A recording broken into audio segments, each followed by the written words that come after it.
আজকে আমরা হিসি নিয়ে কথা বলবো। ইউরিন থেকে পটি বেরোচ্ছে সবুজ। ইউরো অঙ্কোলজির মধ্যে আমাদের বডির কোন কোন পার্টগুলো পড়ে? আমাদের রেচনতন্ত্রের সাথে যে যে বডি পার্টগুলো আছে বা অর্গানসগুলো আছে। প্রস্টেট ক্যান্সার মানে মৃত্যু না, ইটস আ মিথ।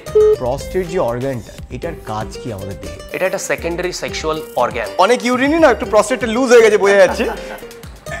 ঠিক আছে, একটা সাধারণ মানুষ বুঝবে কি করে যে তার প্রস্টেটে প্রবলেম শুরু হচ্ছে? ধরুন পেচ্ছাপের সাথে রক্ত আসা। পিএসএ স্ক্রিনিংটা কি? পিএসএ স্ক্রিনিং মানে হলো গিয়ে একটি স্ক্রিনিং ব্লাড চেকআপ। প্রস্টেটে যদি এরকম কারো প্রবলেম হয় তাহলে তার কি পিনাইল ইরেকশনেও প্রবলেম হতে পারে? হতে পারে। এই সার্জারিতে আপনারা করেনটা কি? প্রস্টেটটা কেটে বাদ দিয়ে দেন না কি করেন? পুরো প্রস্টেট গ্ল্যান্ডটা কি কেটে বডি থেকে বাদ দিয়ে দেওয়া হয়। হাই, আমি সায়ন। হাই, আমি Kushal. Welcome to injection treatment season 2। Treatment.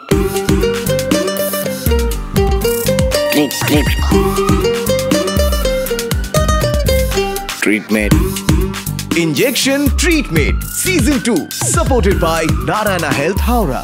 আজকে আমরা হিসি নিয়ে কথা বলবো। না মানে হিসি নিয়ে কথা বলা বলতে আমরা আজকে ইউরোলজি নিয়ে কথা বলবো, এবং on a serious note urological cancer নিয়ে আমরা একটু ডিপ ডাইভ করব, আলোচনা করব, এবং সেই নিয়ে আলোচনা করতে আজকের এপিসোডে আমাদের ট্রিটমেন্ট ডক্টর প্রিয়ব্রত অধিকারী, আমাদের ইউরো অঙ্কো সার্জন, যিনি একজন রোবোটিক সার্জনও। নমস্কার। নমস্কার। Welcome treatment. Thank you. সবার আগে একটু সহজে বুঝি যে ইউরো অঙ্কোলজির মধ্যে আমাদের বডির কোন কোন পার্টগুলো পড়ে। ইউরো অঙ্কোলজি বলতে আমাদের ইউরো মানে হচ্ছে গিয়ে বাংলায় যাকে বলে রেচনতন্ত্র, আমাদের এক্সক্রিটরি অর্গ্যানস যেগুলো আছে, and oncology as usual normal meaning cancer related. তো ইউরো অঙ্কোলজি মানে আমাদের রেচনতন্ত্রের সাথে যে যে বডি পার্টগুলো আছে বা অর্গ্যানসগুলো আছে সেগুলোর ক্যান্সার রিলেটেড স্পেশালিটি।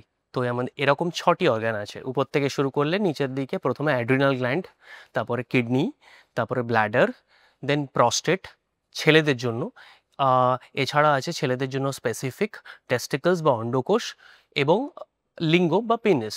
সো এই যে 6টি বডি পার্ট আছে, এই 6টি বডি পার্ট বা genito urinary body parts related oncology বা ক্যান্সার সম্বন্ধিত সায়েন্সকেই বলা হয় ইউরো অঙ্কোলজি। যেই প্রস্টেট নিয়ে আমরা এত কথা বলি বা প্রস্টেট ক্যান্সার নিয়ে কথা বলি, এই যে প্রস্টেট যে অর্গানটা, এটার কাজ কি আমাদের দেহে? Well, prostate first of all জানতে হবে প্রস্টেট অর্গানটা শুধুমাত্র মেলদেরই থাকে, শুধুমাত্র পুরুষ মানুষেরই থাকে, ফিমেলদের প্রস্টেট অর্গানটি থাকে না। তো ফিমেলদের এ ব্যাপারে চিন্তা করার কোনো দরকার নেই। এটা একটা সেকেন্ডারি সেক্সুয়াল অর্গান। বডিতে আমাদের সেক্সুয়াল ক্যারেক্টারিস্টিক্স যা যা আছে, সেক্সুয়াল পারফরমেন্স যা আছে, তার জন্য একটি secondary sexual organ. Directly sexual performance এটা কাজে লাগে না। তো এই প্রস্টেট গ্ল্যান্ডটা একটি ফাইব্রোম্যাসকুলার গ্ল্যান্ড, মাসল দিয়ে তৈরি একটি গ্ল্যান্ড, যেটা আমাদের ঠিক মূত্রথলি বা ইউরিনারি ব্ল্যাডারের নিচে থাকে, এবং এর মধ্যে থেকে আমাদের ইউরিনারি পাথওয়েটা যায় বা ইউরেথ্রাটা যায়। তো এটার কাজ হলো কিছু বেসিক কিছু সেকেন্ডারি সেক্সুয়াল হরমোন সিক্রেট করা, যেটা আমাদের সিমেন বা ধাতুর সাথে মিশ্রিত হয়ে ইজাকুলেশনের সময় বাইরে আসে।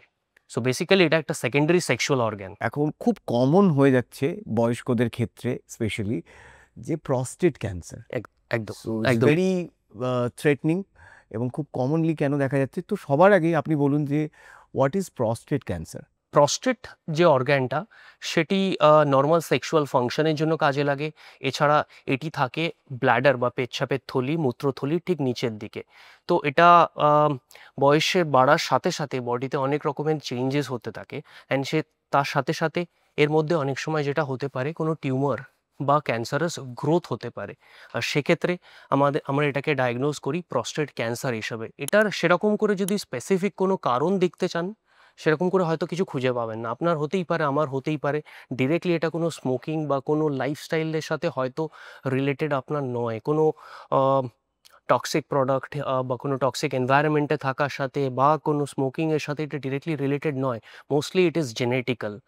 হয়তো আমাদের জেনেটিক্সে আমাদের 1 পুরুষ, 2 পুরুষ, 3 পুরুষ আগে কারোর ছিল, অ্যান্ড এনভায়রনমেন্টে অনেক ছোটোখাটো চেঞ্জেসের জন্য আমাদের মধ্যে এই ক্যান্সারাস গ্রোথটা হয় প্রস্টেটের মধ্যে, আর সেটাই প্রস্টেট ক্যান্সার। আজকালকার দিনে এটা ডায়াগনোসিস অনেক বেশি হচ্ছে because of the advancement of the modern medicine, যেখানে আমাদের কাছে অনেক অ্যাডভান্সড বায়োকেমিক্যাল টেস্ট আছে, যেমন পিএসএ।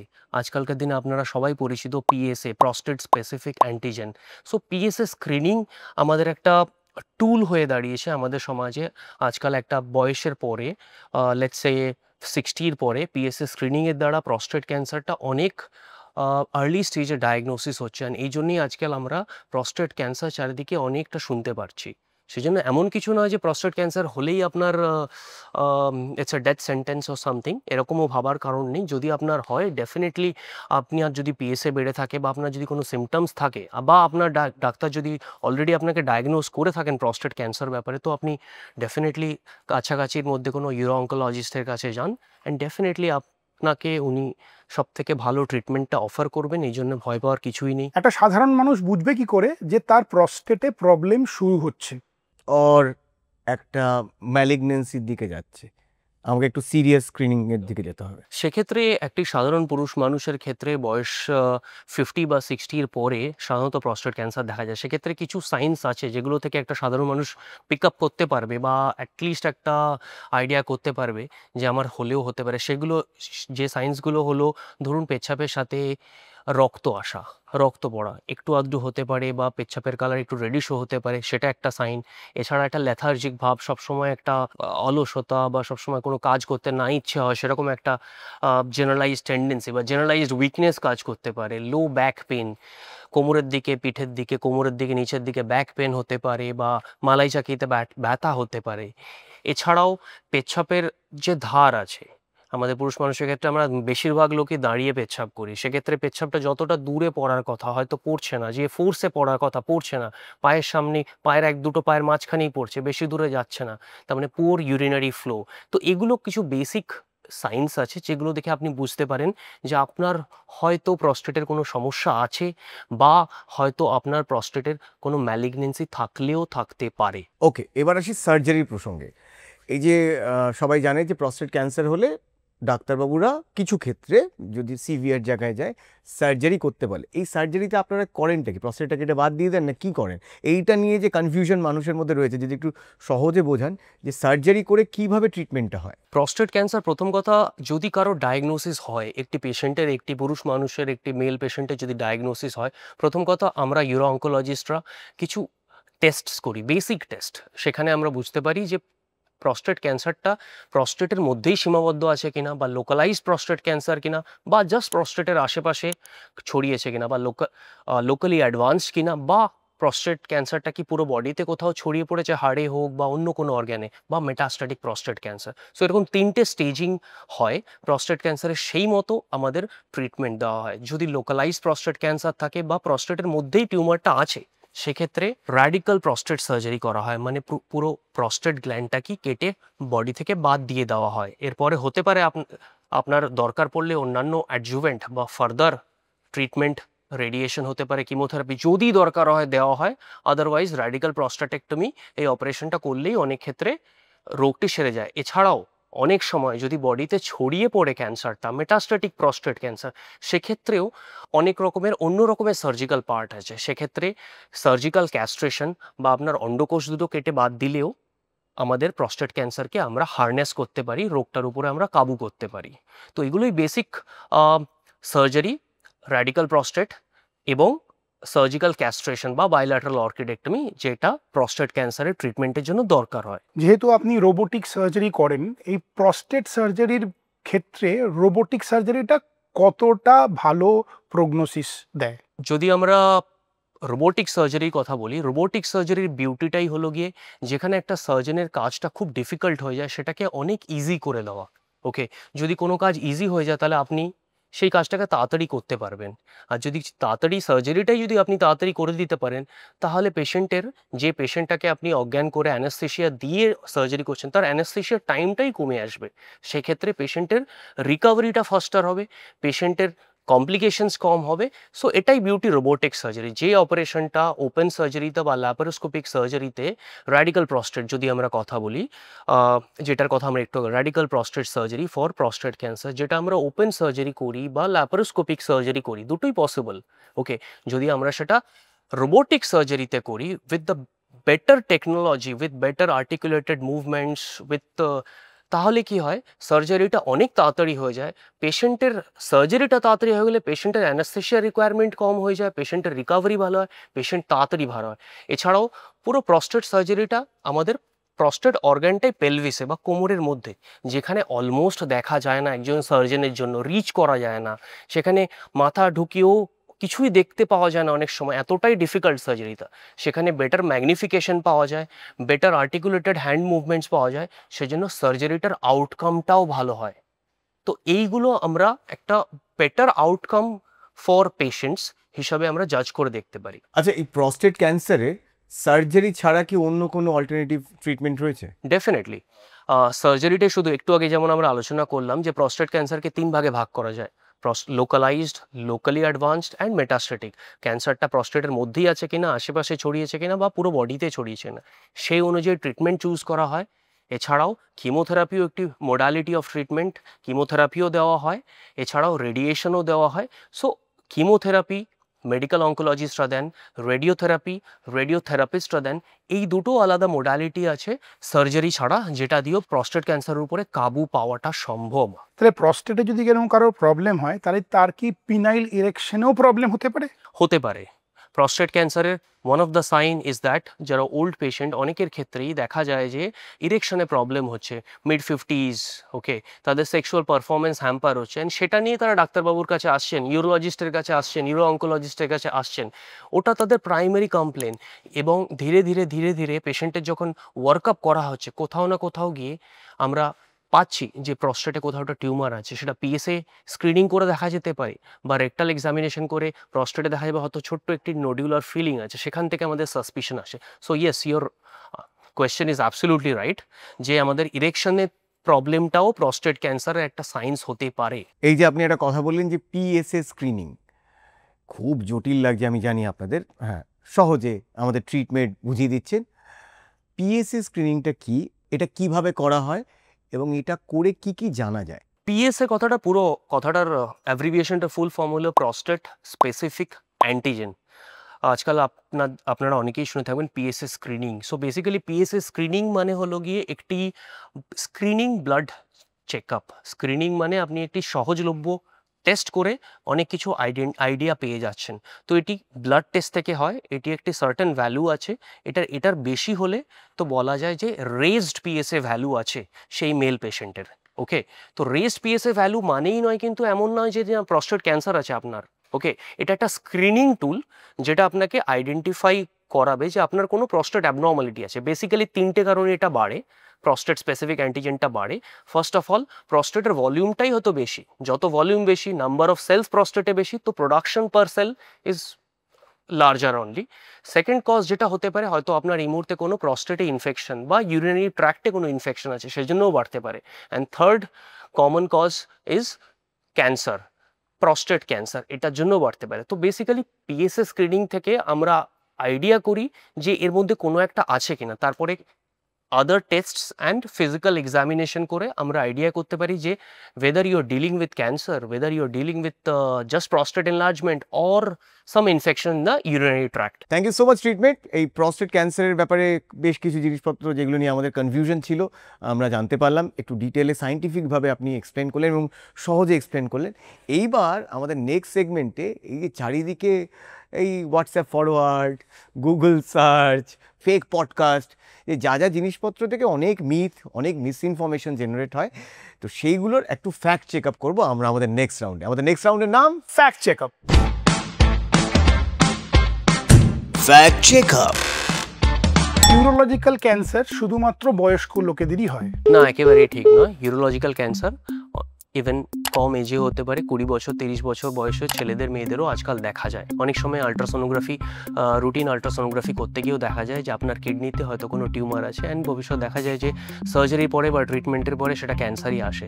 তো definitely urological cancer is not an old man's disease. Hair dye বা ডিওড্রেন্ট ইউজ করলে ব্লাডের ক্যান্সার হওয়ার একটা সম্ভাবনা থাকে? It's a myth, okay, it's not a fact.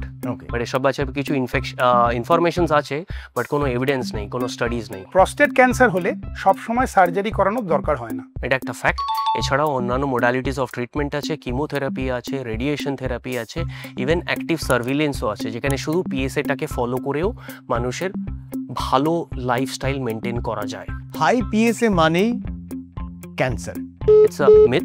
High PSA মানে অন্যান্য জিনিসও হতে পারে, আপনার হয়তো জাস্ট প্রস্টেটটা খুব বড় আছে সেই জন্যও হতে পারে, বা হয়তো আপনার জেনাইটো ইউরিনারি ট্র্যাক্টে কোনো ইনফেকশন আছে। প্রস্টেট ক্যান্সার হতেই হবে, বাধ্যতা নেই। প্রস্টেট ক্যান্সার মানেই মৃত্যু। It's a myth. প্রস্টেট ক্যান্সারের পরেও খুব ভালোভাবেই একটি পুরুষ মানুষ তার লাইফস্টাইলটাকে মেনটেন করতে পারেন এবং লংজিভিটিটা খুব ভালো থাকে প্রস্টেট ক্যান্সারে। কিন্তু একটাই কথা, সঠিক সময় সঠিক চিকিৎসা নিতে হবে। প্রস্টেটের সার্জারি হলে আমাকে সারা জীবন ক্যাথিডার নিয়েই চলতে হবে। It's definitely a myth. Prostate সার্জারির কিছুদিনের মধ্যে, 1 সপ্তাহ থেকে 10 দিনের মধ্যেই ক্যাথেটার বার করে দেওয়া হয় এবং তারপরে আপনি ক্যাথেটার ফ্রি হয়ে ঘুরে বেড়াবেন সারাটা জীবন খুব ভালোভাবে। নর্মালি টয়লেট করতে পারবো? একদম। ওয়াও, যাক, thank you so much treatment. আমরা আমাদের মাথায় যে confusion, misinformation, WhatsApp forward যেগুলো বললাম, এই এতগুলো মিথ বাস্ট করার জন্য থ্যাংক ইউ সো মাচ। কিন্তু এর পরের রাউন্ডে আপনাকে বাস্ট করব। আমরা ট্রিটমেন্টের ইউরোফ্লোমেট্রি টেস্ট করব। মানে ফ্লুটা কীরকম, না না না আপনি ঘাবড়াবেন না, খুব ফান গেম থাকে। আমাদের next round surgical strike. Surgical strike. আজকে যার সাথে আমরা সার্জিক্যাল স্ট্রাইক করব তিনি একজন ইউরোলজিস্ট, ইউরো অঙ্কোলজিস্ট। তারা দিয়ে থাকেন ইউরোফ্লোমেট্রি, কিন্তু আজকে তাকে আমরা দিচ্ছি এই যে সিরিঞ্জোমেট্রি। সিরিঞ্জোমেট্রি বলতে আপনাকে এই সিরিঞ্জে করে লাল ইউরিন, হলুদ ইউরিন, সবুজ ইউরিন আর নীল ইউরিন নিতে হবে। তারপরে যে দূরে কাপগুলো রয়েছে ওগুলোতে টিপ করে করে ফেলতে হবে। ওকে, চলো রেডি। সো আমরা শুরু করব লাল দিয়ে। এবার দেখবো অনেক ইউরিনই না একটু প্রস্টেটটা লুজ হয়ে গেছে, বোঝা যাচ্ছে যে একটু বাইরে পড়ছে। ঠিক আছে, চরণামৃত্যুর মতো পড়েছে, হলুদ রঙের পড়েছে ইউরিন থেকে পটি বেরোচ্ছে সবুজ না কাছাকাছি কাছাকাছি। এটা কি ইউরিনের শ্যাওলা? এটা নীল, বেশি করে স্যার। দারুণ নীল ইউরিন পুরো সার্জিক্যাল, মানে ইউরিন করেই একজনকে ফেলে দিয়েছেন। স্যার আরেকবার ওটা আরেকবার যদি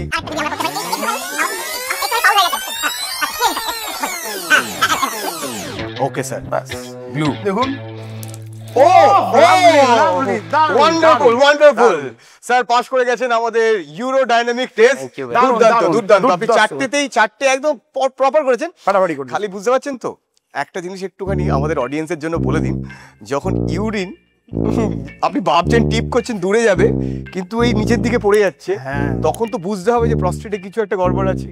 তার মানে বুঝতে হবে ডেফিনেটলি আপনার যে মেল হোক, ফিমেল হোক, প্রস্টেট হোক বা অন্য কোনো রকম ইনফেকশন থাকতে পারে, স্টোন থাকতে পারে, প্রস্টেট ছেলেদের জন্য প্রস্টেটের থাকতে পারে, ডেফিনেটলি তখন আপনাদের উচিত কোনো একজন ইউরোলজিস্টের কাছে যাওয়া এবং যেরকম ট্রিটমেন্ট দরকার সেটা তো ডেফিনেটলি উনি অফার করবেনই। এক্স্যাক্টলি, এটার ব্যাপারে আরো ডিটেলে জানবো। আমরা সিটে ফিরে যাই। ওকে, সার্জিক্যাল স্ট্রাইক আমরা খুব কালারফুল হোলি খেললাম। দারুণ খেলেছেন এবং আপনার ফ্লো খুবই ভালো দেখলাম আমরা। তো এই যে ফ্লো নিয়ে কথা হচ্ছে, ফ্লো অবজার্ভ করা কিন্তু খুব ইম্পর্টেন্ট একটা জিনিস। এবং পোস্ট 40 এই যে অনেকে বলে যে ধরুন আমার ফ্লো হচ্ছে, মানে আমি যেই দিকে টয়লেটটা করছি আমার দেখছি প্যান্টে হয়ে যাচ্ছে বা আমার আমার আমার পায়ে টয়লেটটা পড়ে যাচ্ছে। তো এই যে ফ্লো কি করে একজন অবজার্ভ করবে নিজের পোস্ট 40? ছেলেদের ক্ষেত্রে যেটা বলবো, পোস্ট 40 অনেক লোকেরই প্রস্টেট গ্ল্যান্ডটা এনলার্জমেন্ট হতে পারে। এটা জাস্ট একটা এজ রিলেটেড চেঞ্জেস, সবার প্রত্যেক পুরুষ মানুষের হয় এবং হবেও।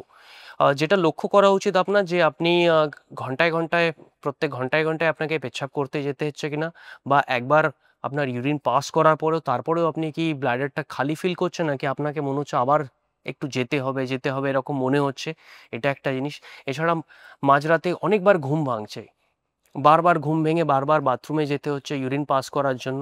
এছাড়া যদি আপনি দেখেন যে ইউরিনটা আগের মতো অতটা দূরে পড়ছে না, কিন্তু সেই যেন দুটো পায়ের মাঝখানে পড়ছে, তো এগুলো এক একটা সাইন্স। তার মানে হয়তো আপনার ইউরিনারি প্যাসেজটা কোনো কারণে অবস্ট্রাক্টেড বা ব্লকড হয়ে আছে। তার সব থেকে কমন রিজন হলো গিয়ে প্রস্টেট এনলার্জমেন্ট, যেটা পোস্ট 40 পুরুষ মানুষদের হতে থাকে। Okay, thank you so much treatment. আজকে আমরা urological cancer, specially prostate cancer নিয়ে অনেক কিছু জানতে পারলাম।